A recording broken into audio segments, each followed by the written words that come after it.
Bismillahirrahmanirrahim.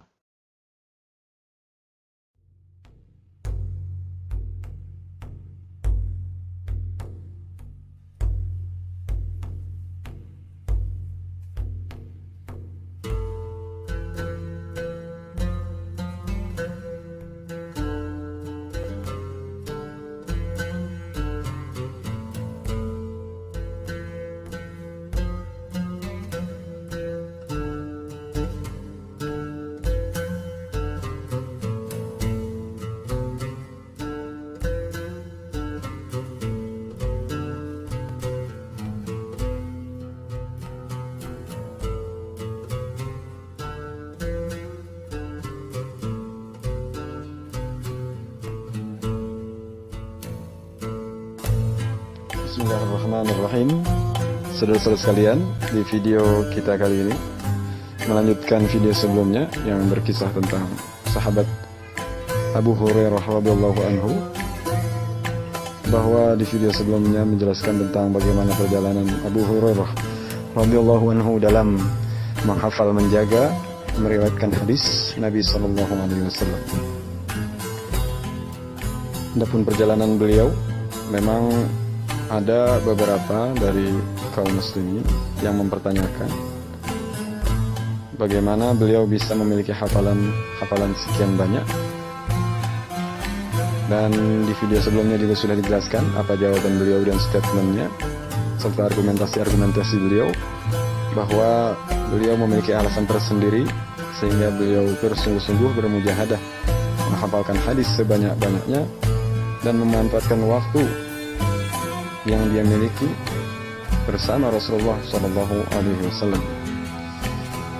Dari sekian banyak yang mempertanyakan, ada juga Sayyidina Umar ibn Khattab yang saat itu telah menjadi khalifah yang kedua, yaitu beliau Sayyidina Umar ibn Khattab radhiyallahu anhu pernah melarang Abu Hurairah radhiyallahu anhu dengan berkata, la tatrukanna al-haditha an Rasulillah aw la alhiqannaka bi ardi Daus. Artinya, hendaklah engkau wahai Abu Hurairah meninggalkan hadis dari Rasulullah sallallahu alaihi wasallam, atau aku akan kirim engkau ke kampung Daus. Kalau kita ketahui bahwa kampung Daus adalah tanah kelahiran Abu Hurairah radhiyallahu anhu. Saudara-saudara sekalian, di sini memang jelas ada larangan dari Amirul Mukminin Umar bin Khattab terhadap Abu Hurairah dalam meriwayatkan atau membicarakan hadis. Namun perlu kita ketahui dan sadari bahwa memang pada masa itu, di masa Khalifatul Rasyidin, itu adalah masa-masa di mana Al-Quran memang sedang gencar-gencarnya dipelajari oleh umat muslim.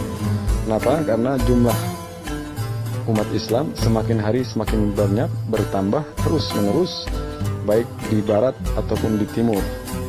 Jadi semakin banyak orang Islam masuk, semakin banyak jumlahnya, dan bukan hanya dari golongan kaum Arab saja, bahkan dari yang lain. Artinya, semakin banyak orang yang masuk Islam, maka yang prioritas adalah mempelajari Al-Quran, menghafalkannya, dan menjaga kualitas Al-Quran tersebut, baik dari bacaannya, maknanya, dan kualitas orisinalitas atau keaslian Al-Quran. Maka Abu Hurairah radhiyallahu anhu, walaupun mendapatkan larangan dari Amirul Mukminin Umar bin Khattab radhiyallahu anhu, beliau paham bahwa yang dimaksud dengan Sayyidina Umar bin Khattab adalah ada poin-poin yang perlu diperhatikan dalam menyampaikan hadis-hadis, dalam mengajarkan hadis-hadis, yaitu ada batasan-batasan. Itu yang pertama. Yang kedua, memang Al-Quran itu sendiri secara langsung atau tidak langsung memang benar-benar dijaga saat itu dari pencampuran kalimat-kalimat ataupun apapun yang bisa merusak keaslian Al-Quran Al-Karim. Abu Hurairah sangat paham itu dan memahami sudut pandang Umar bin Khattab radhiyallahu anhu.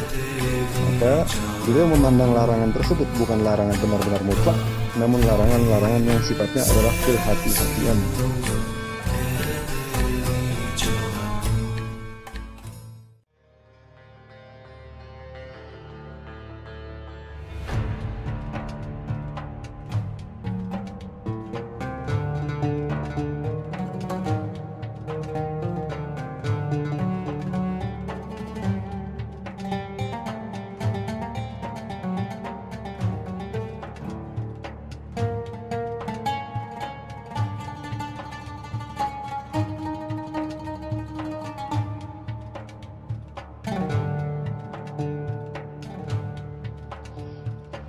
Maka Abu Hurairah radhiyallahu anhu tetap melanjutkan mengajarkan, meriwayatkan hadis Nabi sallallahu alaihi wasallam, tentu saja dengan hati-hati, namun bukan berarti mengurangi sama sekali.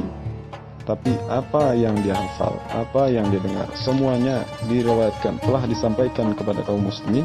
Karena bagi beliau hadis-hadis Nabi sallallahu alaihi wasallam adalah amanah yang besar yang harus disampaikan kepada kaum muslimin, di mana kalau sempat tidak disampaikan sebelum datang masa akhir hayatnya, beliau merasa akan menanggung beban dosa yang begitu berat.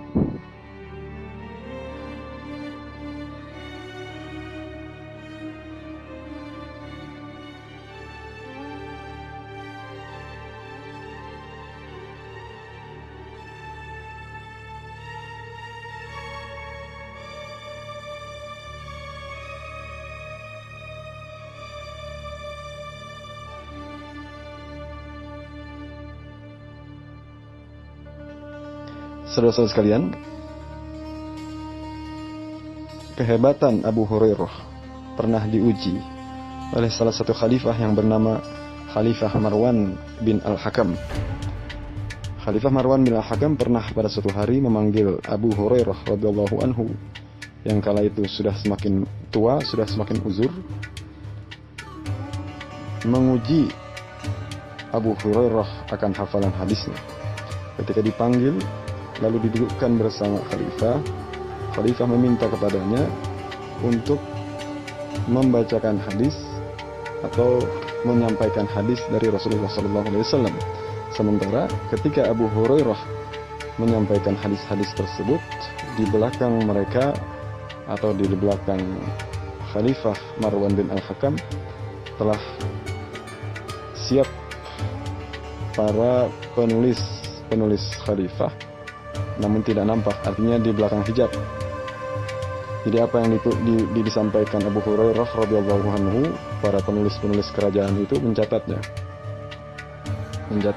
dengan baik semua yang disampaikan oleh Abu Hurairah.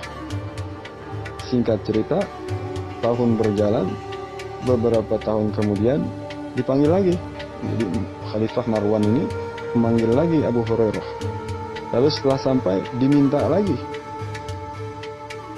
Abu Hurairah untuk membacakan atau menyampaikan hadis yang dulu pernah dia sampaikan kepada khalifah. Maka dipenuhilah apa yang diminta oleh Khalifah Marwan. Abu Hurairah menyampaikan hadis-hadis yang dulu dia pernah sampaikan semuanya. Sementara katibnya atau penulis khalifah itu memegang catatan yang dulu mereka tulis. Dan subhanallah walhamdulillah, apa yang disampaikan oleh Abu Hurairah radhiyallahu anhu saat itu persis sama dan tepat, kalimat per kalimat, huruf per huruf dengan apa yang mereka tulis di pertemuan mereka yang pertama. Subhanallah, itulah salah satu kehebatan.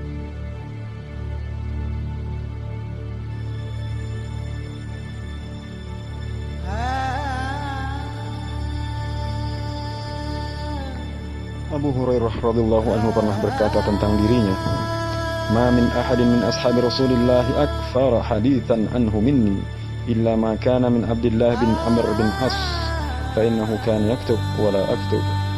Tidaklah ada satu orang pun dari para sahabat Rasulullah sallallahu alaihi wasallam yang memiliki hadis lebih banyak daripada diriku kecuali Abdullah bin Amr bin As. Sesungguhnya beliau dapat menulis, sementara aku tidak dapat menulis. Sementara Al-Imam Asy-Syafi'i radhiyallahu anhu berkata, Abu Hurairah ahfadhu min huwal hadits fi dahrih.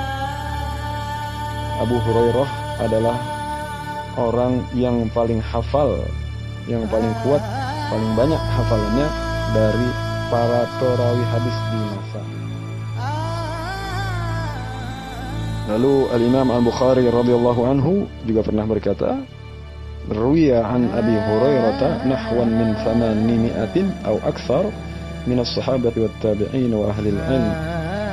Bahwa diriwayatkan dari Abi Hurairah kira-kira sebanyak 800 atau lebih dari sahabat atau tabi'in atau ahli ilmi.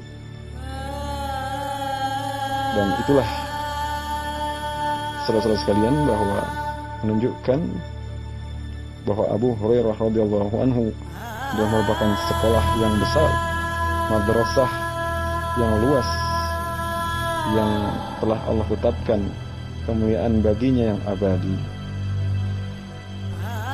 Abu Hurairah radhiyallahu anhu adalah merupakan orang yang ahli ibadah. Beliau minal abidin al-awwabin. Beliau adalah orang yang cinta beribadah kepada Allah dan juga al-awwabin. Awwabin adalah orang-orang yang senantiasa bertobat, mendekatkan diri kepada Allah Subhanahu wa taala. Sementara istrinya, putrinya juga sama. Mereka adalah orang-orang soleh dan solehah. Mereka adalah orang-orang yang senantiasa qiyamul lail, bangun malam, bermunajat, salat, beribadah kepada Allah Subhanahu wa taala. Abu Hurairah bangun malam pada sepertiga pertama malam.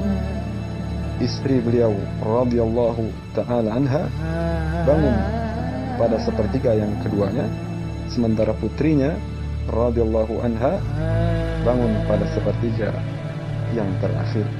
Subhanallah, indahnya sebuah keluarga yang ada dalam rumah Abu Hurairah radhiyallahu anhu yang berisikan ibadah kepada Allah.